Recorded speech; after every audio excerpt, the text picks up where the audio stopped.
আপনি কে? আমার তুমি চিনবে না।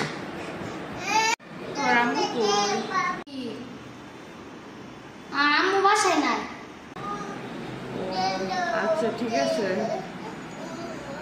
কোথায় গেছে? আমার আম্মু বাজারে গেছে। আচ্ছা ঠিক আছে, তুমি আমার চিনবা না, তোমার আম্মু আমার কাছে কিছু টাকা পাইবো তো আমি দেয়ার লাগে আইসি। আমি একটু বিশ্রাম নেই, তুমি ওই রুমে শুয়ে থাকো একটু।